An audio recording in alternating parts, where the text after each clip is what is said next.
Hello everyone, I am Rajiv Chopra. Welcome back to our YouTube channel. Channel name is RC Classes. So my dear students, जैसे कि आप सब जानते हैं regularly आप तक आ रही हैं बहुत ही ज़बरदस्त वीडियोस. होपफुली काफ़ी इंटरेस्ट आप लोगों का डेवलप हो चुका होगा इन वीडियोस को देखने के बाद. और हाँ, कमेंट्स ऑप्शन के थ्रू भी हमें काफ़ी फीडबैक आपकी ओर से पॉजिटिव आ रहा है. सो इस मोटिवेशन के लिए thank you so much. Further भी हम ट्राई कर रहे हैं कुछ और ज़बरदस्त वीडियो आप तक लाएंगे. तो आज हम एक बहुत ही इंपॉर्टेंट टॉपिक पर बात करेंगे. एक ऐसा टॉपिक जो कि स्टूडेंट्स की रीच से बाहर है. स्टूडेंट्स को इस कॉन्सेप्ट में बहुत ज़्यादा डिफिकल्टी लगती है. ये कॉन्सेप्ट है जी क्लास 12th का चैप्टर है haloalkanes and haloarenes. उसमें से इस कॉन्सेप्ट को हम जनरली शॉर्टकट में बोलते हैं जी SN1 एंड SN2 रिएक्शन. तो इसमें ना वेरिएशन बहुत है, केसेस बहुत है, तो बच्चे पजल होते रहते हैं कि इसमें क्या पूछा है, कैसे क्वेश्चन आएंगे, ऑब्जेक्टिव कैसे बनेगा, सब्जेक्टिव है तो क्या करना है, रीजन कैसे बनेंगे, व्हाटएवर. तो इस कंफ्यूजन को दूर करेंगे इस वीडियो की हेल्प से. तो जो भी नए व्यूअर्स हैं उनसे यही रिक्वेस्ट कि हमारे इस चैनल को आप सब्सक्राइब ज़रूर कर लो. पसंद आएगा तो डेफिनेटली आप शेयर भी करेंगे, राइट. बेल आइकन को आप प्रेस कर लीजिए ताकि फर्दर जो भी अपडेटेड वीडियोस आप तक आने वाली हैं उनके नोटिफिकेशन आप तक पहुंच पाएं. तो चलिए without wasting more time let's start our lecture which is based upon SN reaction. Shortcut में हम बोलते हैं जी SN रिएक्शन. SN की फुल फॉर्म है nucleophilic substitution reaction. Nucleophilic substitution reaction यानी न्यूक्लियोफाइल की होगी substitution. Types of organic reaction कई तरह की होती हैं. कभी आता है एडिशन, कभी आता है सब्स्टिट्यूशन, कभी आता है elimination.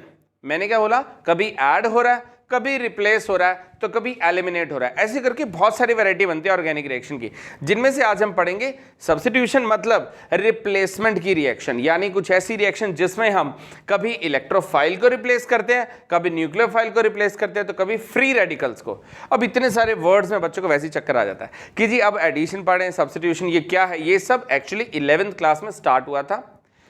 General principles of organic chemistry में टाइप्स ऑफ ऑर्गेनिक रिएक्शन में चीज़ें आई थी. बट अब सबसे बड़ा वरी वाला पॉइंट है कि बच्चे बोलते सर 11th की केमिस्ट्री, तौबा अपने बस का नहीं है भैया. तो ऑर्गेनिक इस वजह से आदत ज़्यादातर बच्चों को टफ लगती है कि उनको 11th की चीज़ें टच में नहीं है. बट डोंट वरी, इस लेक्चर के थ्रू वो डाउट भी क्लियर हो जाएगा. जहाँ तक की रिक्वायरमेंट होगी 11th बेस्ड चीज़ होगी वो सब क्लियर करेंगे. Don't worry at all. अभी के लिए आगे बढ़ते हैं. मैंने बोला जी सब्स्टिट्यूट का मतलब क्या होता है, रिप्लेसमेंट. Replacement, right. नेचर का रूल है हर more reactive element less reactive element को क्या करेगा, रिप्लेस करेगा. जो वीडियो लेक्चर दमदार होगा, जिस वीडियो लेक्चर में आपकी नॉलेज एक्सप्लोर होगी, जहां आपका इंटरेस्ट डेवलप होने वाला है, जहां आपकी केमिस्ट्री इजी होती जाएगी, तो हमारा चैनल धीरे धीरे मोर रिएक्टिव होता जा रहा है, तो जल्दी हम लेस रिएक्टिव चैनल्स को क्या कर देंगे, रिप्लेस कर देंगे. This is called substitution basically. Okay, यानी जब एक एलिमेंट दूसरे की जगह ले ले, रिप्लेसमेंट कर दे. डन.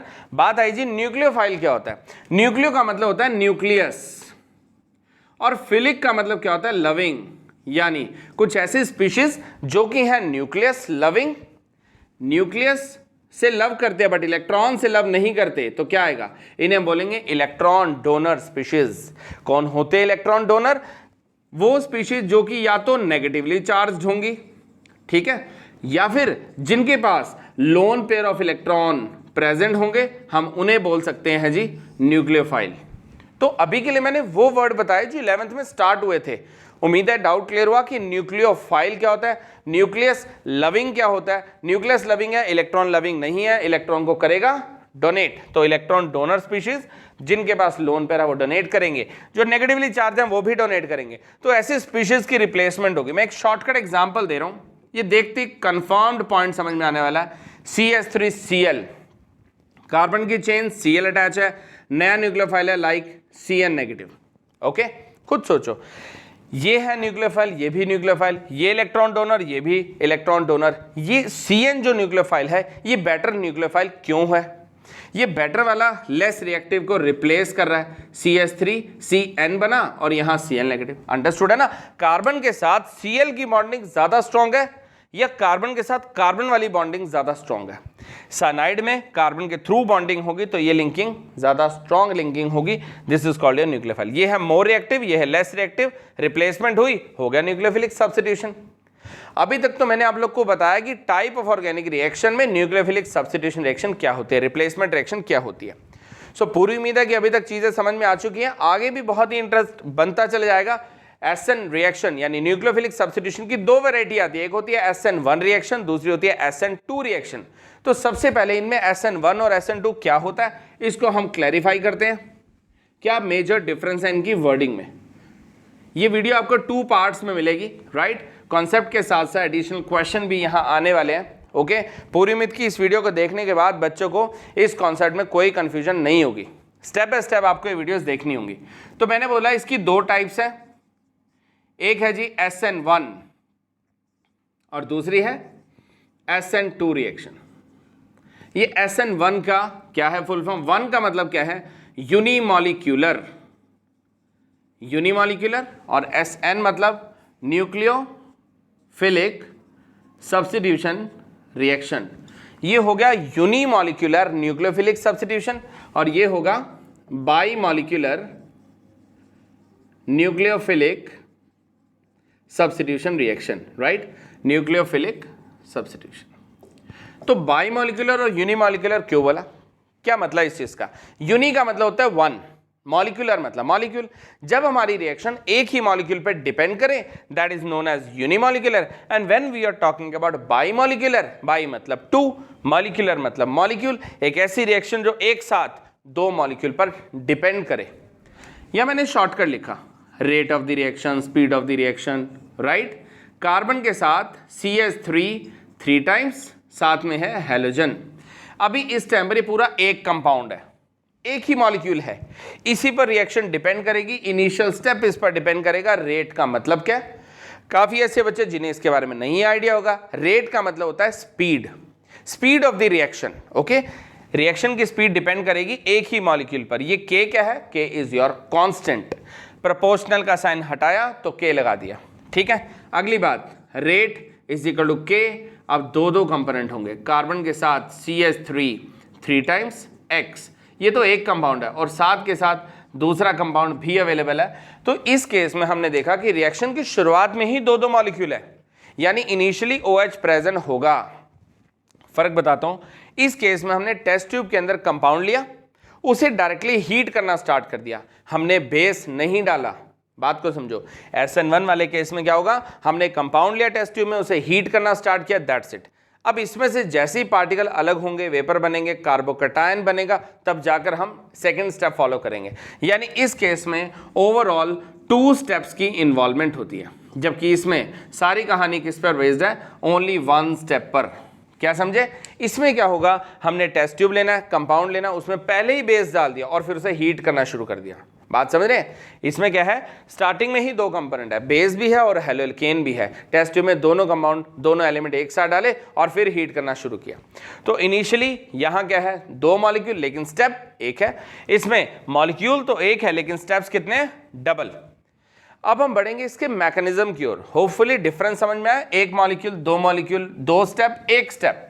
अब स्टेप्स को एक्सप्लेन करने के लिए हमें मैकेनिज्म की जरूरत पड़ने वाली है, तो उसे हम सीखते हैं और बहुत ही अच्छी और इजी एक ट्रिक भी बताई जाएगी जिससे ये कॉन्सेप्ट डेफिनेटली बच्चों को याद हो जाता है। देखो जी, मैंने बोला यूनिमॉलिक्यूलर न्यूक्लियोफिलिक, राइट, सब्स्टिट्यूशन। मैंने शॉर्टकट लिख दिया क्योंकि ऑलरेडी लिख चुके हैं। SN1 फोकस करते हैं। मैंने बोला कार्बन के साथ 1 R, 2 R और 3 R, triple alkyl group present है, ठीक है जी। इसके साथ हेलोजन है X। इनिशियली हमने इसे हीट किया, हीट करते ही बॉन्ड ब्रेक हुआ। कार्बन के साथ हेलोजन की बॉन्डिंग वीक बॉन्डिंग है। पहले कॉन्सेप्ट बता रहा हूं, फिर शॉर्ट ट्रिक बताऊंगा। हीट करना स्टार्ट किया, ये बॉन्ड जल्दी ब्रेक हो जाएगा। ब्रेक होते ही कार्बन के साथ 1 R, दूसरा R और तीसरा R पॉजिटिव और X नेगेटिव। बॉन्ड ब्रेक होते ही क्रिएट हुआ क्या, कार्बोकैटायन।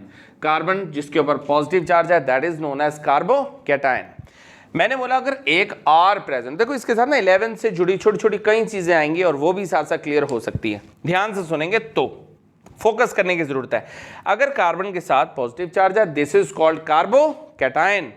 एक R है, सिंगल कार्बन की चेन है that is primary. Double R हो बाकी H हो तो सेकेंडरी। ट्रिपल R है तो इसको हम क्या बोलेंगे, टर्शरी कार्बोकैटायन।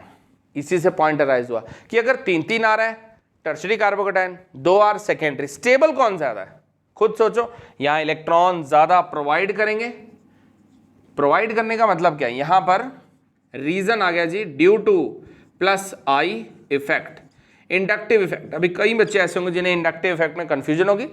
प्रीवियसली ऐसे कुछ वीडियो की लिंक हमारे डिस्क्रिप्शन में आपको दिखाई देंगे, जिनमें डिफरेंट वीडियोस हम बना चुके हैं। इंडक्टिव इफेक्ट का पूरा कॉन्सेप्ट आपके प्रॉपर वीडियो में दिखाई देगा अलॉन्ग विद एक्स्ट्रा क्वेश्चन। अभी के लिए मैं शॉर्ट आइडिया इसमें दे रहा हूं। प्लस आई का मतलब इलेक्ट्रॉन डोनेटिंग इंडक्टिव इफेक्ट, तो इनमें से इलेक्ट्रॉन डोनेट किया जा रहा है, single R, double R, triple R, ये सब क्या कर रहे हैं, इलेक्ट्रॉन प्रोवाइड कर रहे हैं कार्बन को। इससे इलेक्ट्रॉन डेंसिटी बढ़ेगी, यानी कार्बन के पास जहां इलेक्ट्रॉन की कमी है, इस कमी को पूरा किया किसने, 1, 2 and 3 ट्रिपल आर ने, ट्रिपल एल्काइल पार्ट ने।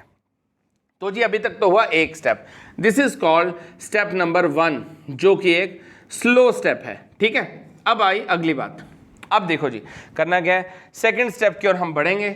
मैंने बताया इनिशियली तो एक ही मॉलिक्यूल पर रिएक्शन डिपेंड की, तभी तो इसको हमने यूनिमॉलिक्यूलर बोला था ना। देखो मैं चेन बना रहा हूं, स्टार्टिंग में एक ही कंपाउंड है, ठीक है ना, एक ही कंपाउंड तो यूनिमॉलिक्यूलर हो गया। दूसरे कंपाउंड की बात नहीं, अब आएगा दूसरा कंपाउंड, जैसे OH नेगेटिव, बेस से क्रिएट हुआ OH नेगेटिव, दूसरा न्यूक्लियोफाइल आया। पर्पस तो वही है ना, एक न्यूक्लियोफाइल दूसरे न्यूक्लियोफाइल को क्या करेगा, रिप्लेस करेगा। तो सेकंड स्टेप जो है ये अपने आप में एक फास्ट स्टेप होगा। इस फास्ट स्टेप में ये जो OH है इस कार्बोकेटाइन को अप्रोच करेगा और हमारा न्यूक्लियोफाइल सीधा सीधा यहां से लिंक हो गया, अल्कोहल बन गया। This is called tertiary alcohol. Okay, काफी हद तक जब टेक्निकल चीजें आती हैं, कई बच्चों को कॉन्सेप्ट में पढ़ने में बड़ा मजा आता है, उनको कॉन्सेप्ट चाहिए, प्रॉपर रीजन चाहिए बात का। तो रीजन समझ में आया कि स्टेप 1 है, स्लो स्टेप है, हीट करना शुरू किया, बॉन्ड ब्रेक हुआ, कार्बोकेटाइन क्रिएट हुआ। अब ये कार्बोकेटाइन स्टेबल है या नहीं, 1, 2, 3 कितने आर है, जितने ज्यादा आर उतना ज्यादा कार्बोकेटाइन स्टेबल है। डन है। कार्बोकेटाइन की स्टेबिलिटी किस पर डिपेंड की, प्लस आई, इंडक्टिव इफेक्ट पर, इलेक्ट्रॉन डेंसिटी बढ़ाते चले गए। डन। और दूसरी बात है कि OH नेगेटिव बाद में ड्रॉप डाल रहे बेस की, वो OH आकर लिंकिंग करेगा, स्टेप 2 फास्ट होगा और हमारा अल्कोहल क्रिएट होगा। ये तो बात हुई कॉन्सेप्ट की। मैंने बोला इसको ना हम शॉर्ट ट्रिक के थ्रू भी कर सकते हैं। मैंने बोला कार्बन एक मेल पर्सन है, राइट, इसमें कार्बन और एक्स की हमने बात की। यहां पर हम ग्रुप की बात करते हैं, एक फैमिली की बात करते हैं। इस कार्बन के साथ में ये कार्बन फीमेल जिसका हस्बैंड है एक्स, बॉन्डिंग वीक है, ये भाई बंधु है, ये इसके भाई लोग हैं आर आर आर, जो कि इसको सपोर्ट करते हैं। डन। बॉन्डिंग वीक है एक्स के साथ, कार्बन ने अपने भाई बंधु को अप्रोच किया कि यार इससे पीछा छुड़ाओ, ये कहाँ गलत बंदा मत्थे लगा दिया मेरे। हीट करना स्टार्ट हुए, बॉन्ड ब्रेक करने की तैयारी है जी। बॉन्ड ब्रेक होते ही कार्बन का डाइवोर्स हो गया, कार्बोकैटायन क्रिएट होगी, राइट, टेक इट पॉजिटिवली। मैंने बोला कार्बन एक फीमेल जिसके साथ उसका हस्बैंड है एक्स, बॉन्डिंग अच्छी नहीं है, ये भाई लोग इसको सपोर्ट करेंगे, कार्बन का डाइवोर्स करा दिया। कार्बोकैटायन बनना सबसे ज्यादा इंपॉर्टेंट है SN1 रिएक्शन में। कार्बोकैटायन के बनते ही ये भाई लोग सपोर्ट कर रहे हैं ना, ऑनलाइन मनी ट्रांसफर जो कर रहे हैं, कह रहे कार्बन डोंट वरी, एक्स को जाने दो, पॉजिटिव चार्ज है, डोंट वरी। जब तक ये अभी डाइवोर्सी कार्बन है तब तक ये भाई लोग सपोर्ट कर रहे हैं, 3 भाई सपोर्ट कर रहे हैं। अब सेकंड मैरिज का प्रपोजल आया, OH नेगेटिव का प्रपोजल आया, वो भी इलेक्ट्रॉन प्रोवाइडर है, ये बेटर इलेक्ट्रॉन प्रोवाइडर है। कह रहे यहाँ तो कार्बन बन गई डॉक्टर, राइट, कंपाउंडर मत्थे लग गया एक्स जैसा, और फिर नए डॉक्टर का रिश्ता आया OH नेगेटिव करके, नया न्यूक्लियोफाइल आया और पुराने की जगह ले लेगा, हो गया रिप्लेसमेंट। यहाँ बॉन्डिंग अच्छी है। किसने सपोर्ट किया इस सारे प्रोसीजर में, इन भाइयों ने सपोर्ट किया, आर आर आर ने सपोर्ट किया, इलेक्ट्रॉन प्रोवाइडर जो थे। ओके, तो पॉइंट समझ में आ रहा है। कंक्लूजन पर आए, आर जितने ज्यादा होंगे, ग्रेटर नंबर होगा, उतना ही कार्बोकैटायन की जो स्टेबिलिटी है वो क्या होगी, ज्यादा। ओके जी, तो जितने ज्यादा आर है उतना कार्बोकैटायन की स्टेबिलिटी बढ़ती चली जाएगी, उतना ही SN1 रिएक्शन जो है वो कैसी होगी, फास्टर होगी। तो ऐसे केस में SN1 रिएक्शन डेफिनेटली फास्ट होगी जब जब हमारे एल्काइल ग्रुप ज्यादा अटैच होंगे। तो कुछ बच्चों को कॉन्सेप्ट से काम चलता है, कुछ को चाहिए शॉर्ट ट्रिक की, जैसे तैसे करके याद हो जाए, हमें क्वेश्चन का आंसर चाहिए, दैट्स इट। स्टिल पूरा कॉन्सेप्ट देखें, हीट हुआ, बॉन्ड ब्रेक हुआ, बॉन्ड वीक था, बॉन्ड ब्रेक होते ही कार्बोकैटायन के क्रिएट होते ही स्टेबिलिटी हुई, और फिर नया न्यूक्लियोफाइल अप्रोच करेगा। पर्पस क्लियर है कि जहां एक न्यूक्लियोफाइल ने दूसरे न्यूक्लियोफाइल की जगह ले ली, और सारी कहानी एक ही मॉलिक्यूल के इनिशियल स्टेप पर बेस्ड है। इसके नेक्स्ट पार्ट में हम प्रोसीड करेंगे कुछ एक्स्ट्रा क्वेश्चंस के साथ, SN1 की एप्लीकेशन के साथ, कि मैंने बोला आर ज्यादा तो फिर कैसे कार्बोकैटायन ज्यादा स्टेबल और क्यों SN1 रिएक्शन फास्ट हो रही है। इसी के नेक्स्ट पार्ट में हम SN2 की बात भी करेंगे, साथ में एक्स्ट्रा क्वेश्चन की बात भी करेंगे।